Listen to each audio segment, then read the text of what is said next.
Hello प्यारे बच्चों, नमस्ते सभी को। आज हम पढ़ेंगे आपकी पुस्तक वसंत का तीसरा पाठ हिमालय की बेटियां। तो सुनिए ध्यान से। अभी तक मैंने उन्हें दूर से देखा था। बड़ी गंभीर, शांत, अपने आप में खोई हुई लगती थीं। संभ्रांत महिला की भांति वे प्रतीत होती थीं। उनके प्रति मेरे दिल में आदर और श्रद्धा के भाव थे। माँ और दादी, मौसी और मामी की गोद की तरह उनकी धारा में डुबकियाँ लगाया करता। परंतु इस बार जब मैं हिमालय के कंधे पर चढ़ा तो वे कुछ और रूप में सामने थीं। मैं हैरान था कि यही दुबली पतली गंगा, यही यमुना, यही सतलुज समतल मैदानों में उतरकर विशाल कैसे हो जाती हैं। इनका उछलना और कूदना, खिलखिलाकर लगातार हंसते जाना, इनकी यह भावभंगी, इनका यह उल्लास कहाँ गायब हो जाता है। मैदान में जाकर किसी लड़की को जब मैं देखता हूँ, किसी कली पर जब मेरा ध्यान अटक जाता है, तब भी इतना कौतूहल और विस्मय नहीं होता जितना कि इन बेटियों की बाल लीला देखकर। तो बच्चों थोड़ा सा समझ लेते हैं।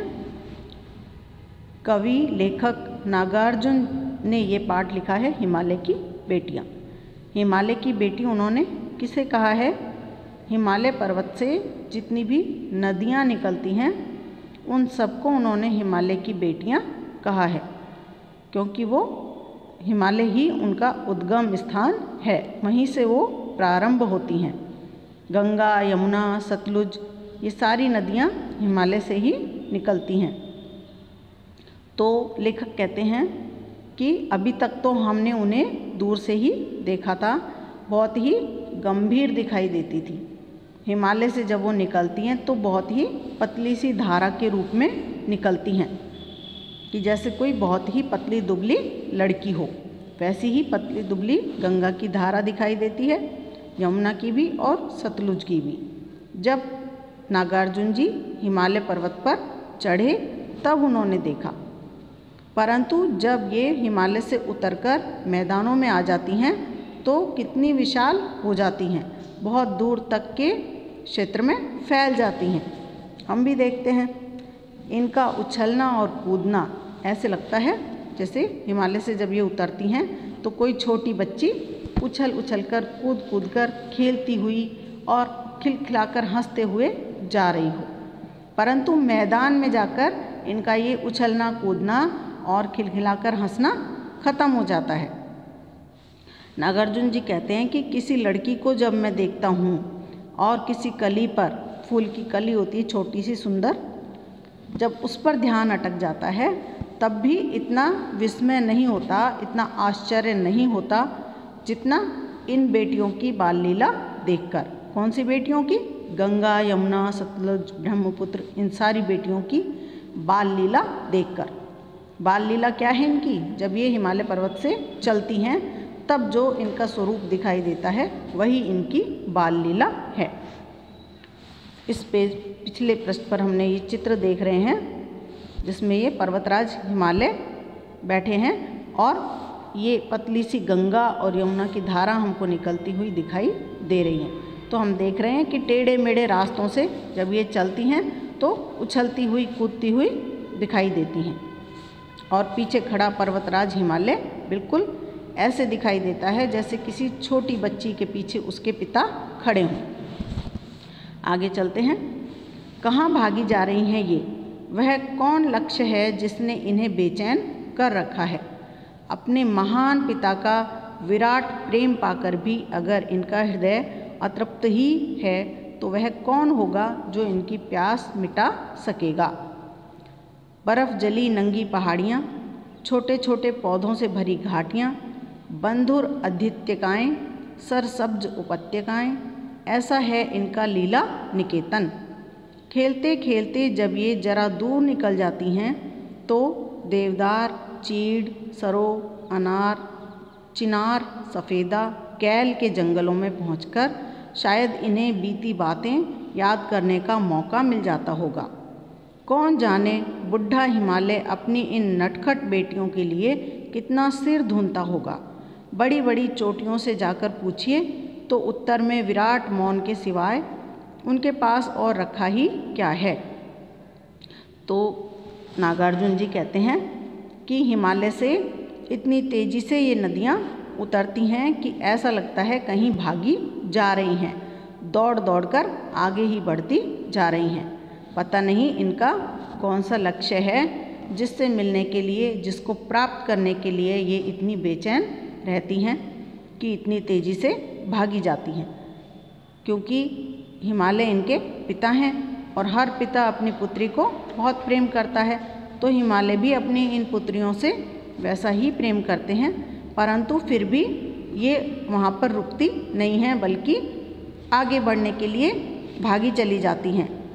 तो इनको कौन ऐसा है जिससे मिलने के लिए ये भाग रही हैं, जहाँ जाकर अपनी प्यास बुझा सकेंगी। जब ये नीचे उतर आती हैं हिमालय पर्वत से, तो आगे क्या क्या मिलता है इनको वो देखिए। बर्फ़ जली नंगी पहाड़ियाँ, ऐसी पहाड़ियाँ जिन पर केवल बर्फ़ बिछी हुई है। नंगी क्यों बोला है? क्योंकि उन पर बर्फ़ की वजह से पेड़ पौधे नहीं उग पाते। और थोड़ा आगे बढ़ती हैं तो फिर छोटी छोटी घाटियाँ आती हैं, जो कि छोटे घाटियों में छोटे पौधे आ जाते हैं, उग जाते हैं। क्योंकि वहाँ पर बर्फ़ नहीं होती तो इसलिए वहाँ पर पौधे उग जाते हैं। और बंधुर आदित्यकाएँ, बंधुर मतलब मुकुट, मुकुट लगाए हुए पहाड़ियाँ ऐसी लगती हैं। आदित्यकाएँ अर्थात पहाड़ियाँ, छोटी छोटी पहाड़ियाँ ऐसी लगती हैं कि जैसे उन्होंने मुकुट पहने हुए हों पेड़ पौधों के। और नीचे आती हैं तो थोड़ा सा पथरीला सा इलाका आता है, जिसको पठार भी कहते हैं। वहाँ पर खूब सारे पेड़ पौधे, भांति भांति की बेलें होती हैं। तो ये किससे पैदा होते हैं? सब पानी की वजह से ही पैदा होते हैं। और वो पानी कहाँ से मिलता है उनको? नदियों से ही मिलता है। तो ये ही है इनका लीला निकेतन। निकेतन अर्थात घर और लीला अर्थात उनके खेलने कूदने का स्थान। तो नदियों के खेलने कूदने से, अर्थात नदियाँ पर्याप्त रूप में पानी उपलब्ध करा देती हैं, इसलिए पहाड़ों के नीचे जैसे ही उतरते हैं तो वहाँ पर हमको पेड़ पौधे, हरी भरी घाटियाँ, भांति भांति के फूल, ये सब दिखाई देते हैं। जब उससे भी आगे निकल जाती हैं तो फिर मैदानों में आ जाती हैं, तो वहाँ पर बड़े बड़े पेड़, देवदार, चीड़, चिनार, सरो, सफ़ेदा, ये सब इनके जंगलों में पहुंचकर तब जाके ये थोड़ी शांत हो जाती हैं, उछल कूद उनकी बंद हो जाती है। और तब वो क्या याद करती हैं? पिछली बातें, बीती बातें, जब वो अपने पिता हिमालय की गोद में थीं। और बुढ़ा हिमालय वो क्या याद करता है? वो अपनी बेटियों की उछल कूद को याद करता है और सिर धुनता है। सिर धुनता है अर्थात अपना सिर पीट लेता है कि मेरी बेटियां मुझे छोड़कर क्यों चली गई। क्योंकि उन नदियाँ यहाँ पर रुकती तो वहाँ पर भी वैसे ही पेड़ पौधे, हरी भरी उपत्यकाएँ पैदा हो जाती, परंतु वहाँ पर नदियाँ रुकती नहीं हैं, बर्फ़ ही बर्फ़ होती है, इसलिए यहाँ पर कुछ भी पैदा नहीं होता और इसीलिए हिमालय परेशान रहता है। और वहाँ पर केवल मौन ही दिखाई देता है। उत्तर में अर्थात उत्तर दिशा में विराट मौन, दूर दूर तक फैले हुए मौन के सिवा कुछ भी नहीं है। आगे चलते हैं बच्चों। सिंधु और ब्रह्मपुत्र ये दो ऐसे नाम हैं जिनके सुनते ही रावी, सतलुज, व्यास, चनाब, झेलम, काबुल, कपिशा, गंगा, यमुना, सरयू, गंडक, कोसी आदि हिमालय की छोटी बड़ी सभी बेटियों आँखों के सामने नाचने लगती हैं।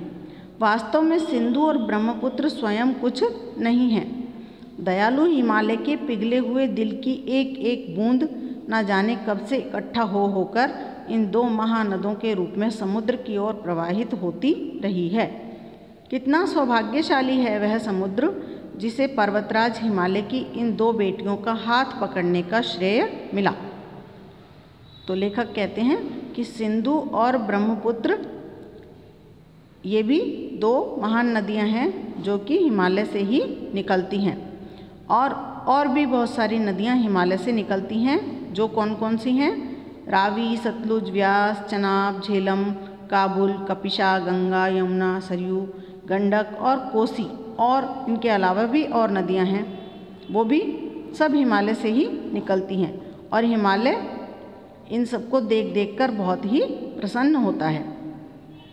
वास्तव में सिंधु और ब्रह्मपुत्र स्वयं कुछ भी नहीं है। वो क्या हैं? ऐसे हैं जैसे हिमालय की आँखों से दो बूंदें आंसुओं की गिरी हों और आगे जाकर उन्होंने महानदियों का रूप ले लिया हो।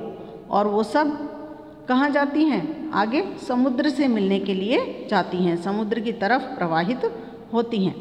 वो समुद्र भी स्वयं को बहुत सौभाग्यशाली समझता होगा जो पर्वतराज हिमालय की इन बेटियों का हाथ पकड़ता है, उनको अपने में गिरने देता है, अपने में शामिल होने देता है। जिन्होंने मैदानों में ही इन नदियों को देखा होगा, उनके ख्याल में शायद ही यह बात आ सके कि बूढ़े हिमालय की गोद में बच्चियां बनकर ये कैसे खेला करती हैं। माँ बाप की गोद में नंग धड़ंग होकर खेलने वाली इन बालिकाओं का रूप पहाड़ी आदमियों के लिए आकर्षक भले न हो, लेकिन मुझे तो ऐसा लुभावना प्रतीत हुआ वह रूप कि हिमालय को ससुर और समुद्र को उसका दामाद कहने में कुछ भी हिचक नहीं होती है। लेखक कहते हैं कि हम लोग जैसे मैदानी इलाकों में रहते हैं तो हम नदियों का वो स्वरूप नहीं देख पाते जो उनका बचपन का स्वरूप है, अर्थात जब वो हिमालय पर्वत से निकलती हैं तो ऐसी लगती हैं जैसे कि कोई छोटे छोटे बच्चे अपने माँ बाप की गोद में नंगे होकर खेल रहे हों, तो बहुत ही आकर्षक और सुंदर प्रतीत होती हैं। लेकिन पहाड़ी आदमियों के लिए उतनी आकर्षक नहीं है। क्यों नहीं है? क्योंकि वो तो दिन रात उन्हीं को देखा करते हैं। हमें वो आकर्षक लगती हैं क्योंकि हमने उन्हें पहली बार देखा होता है, क्योंकि हम उनका मैदानी स्वरूप देखते हैं जहाँ पर वो अत्यंत शांत मुद्रा में बहती हैं। और लेखक हिमालय को इसीलिए ससुर और समुद्र को दामाद भी कह देते हैं, क्योंकि हिमालय से तो वो निकलती हैं तो वहाँ पर वो पैदा हुई, अपने पिता की गोद में खेली और आगे जाकर कहाँ जाकर मिली? समुद्र में जाकर गिर गई। तो एक बालिका होती है तो वो अपने पिता के घर में पैदा होती है और फिर थोड़ी बड़ी हो जाती है, तब पिता उसका विवाह कर देते हैं और वो कहाँ चली जाती है? अपने पति के घर चली जाती है। इसीलिए लेखक ने हिमालय को उन लड़कियों का पिता माना है, तो वो समुद्र के ससुर हो गए और समुद्र क्या हो गया? दामाद हो गया। इसलिए उन्होंने हिमालय को ससुर और समुद्र को दामाद कह दिया है। कालिदास के विरही यक्ष ने अपने मेघदूत से कहा था, वेत्रवती नदी को प्रेम का प्रतिदान देते जाना, तुम्हारी वह प्रेयसी तुम्हें पाकर अवश्य ही प्रसन्न होगी। यह बात इन चंचल नदियों को देखकर मुझे अचानक याद आ गई और सोचा कि शायद उस महाकवि को भी नदियों का सचेतन रूपक पसंद था।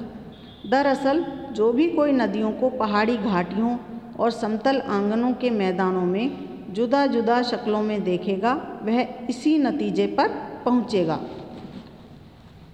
कवि लेखक कहते हैं, कवि लेखक दोनों ही हैं नागार्जुन जी, तो वो हमें समझाते हुए कह रहे हैं कि कालिदास एक बहुत बड़े कवि हुए संस्कृत के, जिन्होंने रघुवंशम, मेघदूतम, अभिज्ञान शाकुंतलम आदि बहुत सारे बड़े बड़े ग्रंथ लिखे। तो उन्हीं का जो ग्रंथ है मेघदूतम, उसमें विरही यक्ष जो होता है वो मेघदूत से कहता है, अर्थात बादल को अपना दूत बनाकर भेजता है और उससे कहता है कि वेत्रवती नदी जो है, वेत्रवती नदी को बेतवा नदी भी कहते हैं, तो उसको उसके प्रेम का प्रतिदान देते जाना। नदियों से जल जो है वो भाप बनकर ऊपर उठता है, तभी तो वो बादल बनता है। तो नदियाँ अपना जल तुम्हें दान करती हैं, तब तुम बने हो। इसलिए उनके प्रेम का प्रतिदान जरूर देते जाना, प्रेम के बदले में उन्हें कुछ देकर जाना, वह तुम्हारा प्रेम पाकर अवश्य ही प्रसन्न हो जाएंगी। यह बात इन चंचल नदियों को देखकर अचानक याद आ गई। महाकवि कालिदास को भी नदियों का सचेतन रूप ही पसंद था। सचेतन अर्थात जब वो चलती हैं, मैदानों में बहती हैं शांत रूप से, तो अच्छा लगता है। दरअसल जो भी नदियों को पहाड़ियों और घाटियों में चलते हुए देखेगा और फिर समतल मैदानों में देखेगा तो दोनों अलग अलग शक्लें दिखाई देंगी और वो इसी नतीजे पर पहुँचेगा कि पहाड़ों से उतरती हुई नदियाँ बहुत ही प्यारी लगती हैं। काका कालेलकर ने नदियों को लोक माता कहा है। काका कालेलकर भी एक कवि हुए हैं, उन्होंने नदियों को क्या कहा? लोक माता। लोक माता अर्थात लोगों की माता। हमारे देश में तो पहले से ही परंपरा है, हम गंगा नदी को भी माता मानते हैं, यमुना नदी को भी माता मानते हैं और भी जितनी नदियां हैं, सतलज, रावी, व्यास, ब्रह्मपुत्र, इन सभी को हम माता मानते हैं। क्यों मानते हैं? क्योंकि हम इनसे बहुत कुछ प्राप्त करते हैं। एक माँ ही ऐसी होती है जो अपना सब कुछ अपने बच्चों को दे देती है। तो जब हम अपनी माँ से सब कुछ प्राप्त करते हैं तो उन्हें माता कहते हैं। तो इसीलिए नदियों को माता मानने में क्या हर्ज है। परंतु माता बनने से पहले यदि हम इन्हें बेटियों के रूप में देख लें तो क्या हर्ज है, क्योंकि हर माता पहले तो बेटी ही थी, बाद में ही तो माता बनती है। और थोड़ा आगे चलिए, इन्हीं में अगर हम प्रेयसी की भावना करें तो कैसे रहेगा। देखा, कहते हैं कि हम इनको ना केवल माता बल्कि बेटियां और प्रेमिका बनाकर भी देख सकते हैं। ममता का एक और भी धागा है जिसे हम इनके साथ जोड़ सकते हैं। वो कौन सा धागा है? बहन का धागा। बहन भी एक स्त्री ही होती है, तो हम नदियों को बहन भी मान सकते हैं। बहन का स्थान कितने कवियों ने इन नदियों को दिया है। एक दिन मेरी भी ऐसी भावना हुई थी। थोलिन तिब्बत की बात है, मन उचट गया था, तबीयत ढीली थी। सतलज के किनारे जाकर बैठ गया। दोपहर का समय था, पैर लटका दिए पानी में। थोड़ी ही देर में उस प्रगतिशील जल ने असर डाला, तन और मन ताज़ा हो गया तो लगा मैं गुनगुनाने। कवि नागार्जुन कहते हैं कि वो एक स्थान पर बैठे हुए थे सतलज नदी के किनारे और उनका मन कुछ शांत नहीं था और उनकी तबीयत भी थोड़ी खराब थी। तो वो सतलज नदी के किनारे जाकर बैठ गए। दोपहर का समय था और उन्होंने अपने पैर नदी के पानी में लटका दिए। तो नदी का पानी लगातार बहता रहता है, इसीलिए लेखक ने उन्हें प्रगतिशील जल कहा है। तो जैसे ही वो बहते हुए पानी ने उनके पैरों को सहलाया, उनका तन और मन दोनों ही ताज़ा हो गए, प्रसन्न हो गए और वो गुनगुनाने लगे, गीत सा गाने लगे। क्या गीत गाने लगे? देखिए, जय हो सतलज बहन तुम्हारी। सतलज बहन, सतलज नदी को वो क्या मान रहे हैं? बहन मान रहे हैं कि हे सतलज बहन तुम्हारी सदा जय हो, जय जयकार हो। लीला अचरज बहन तुम्हारी, कि हे बहन तुम्हारी लीला जो है बहुत ही आश्चर्यचकित कर देने वाली है। जैसे ही तुमने मेरे पैरों को स्पर्श किया और मेरा तन मन प्रफुल्लित हो गया, मेरी तबीयत खराब थी और तबीयत सही हो गई। हुआ मुदित मन हटा खुमारी, कि मेरा मन प्रसन्न हो गया। मुदित होना अर्थात प्रसन्न होना, और खुमारी हट गई, नशा हट गया। जाऊं मैं तुम पर बलिहारी, इसलिए मैं तुम पर अपने आप को न्योछावर करता हूँ, बलिदान करता हूँ। तुम बेटी यह बाप हिमालय, चिंतित पर चुपचाप हिमालय। तुम इसकी बेटी हो और यह हिमालय तुम्हारा पिता है। यह तुम्हारी ओर से कितना चिंतित है, परंतु फिर भी चुपचाप है। चिंतित क्यों है? कि अब तुम इसे छोड़कर नीचे मैदानों में बहने लगोगी, परंतु फिर भी वो तुम्हें आगे बढ़ने से रोक नहीं रहा है, इसलिए वो चुप है। मन में चिंतित है, दुखी है, परंतु फिर भी वो तुम्हारी प्रगति में बाधा नहीं डालना चाहता, इसलिए वो चुपचाप है। प्रकृति नटी के चित्रित पट पर अनुपम अद्भुत छाप हिमालय। ये हिमालय जो है इस प्रकृति का सबसे अद्भुत और अनुपम उपहार है। इसके जैसा दूसरा कोई भी नहीं है। जय हो सतलज बहन तुम्हारी, हे सतलज बहन यह हिमालय तुम्हारा पिता है और तुम इसकी बेटी हो। मैं तुम्हारी सदा जय जयकार करता हूँ। तो आशा है बच्चों आपको पाठ बहुत अच्छा लगा होगा और अच्छे से समझ में भी आया होगा। धन्यवाद।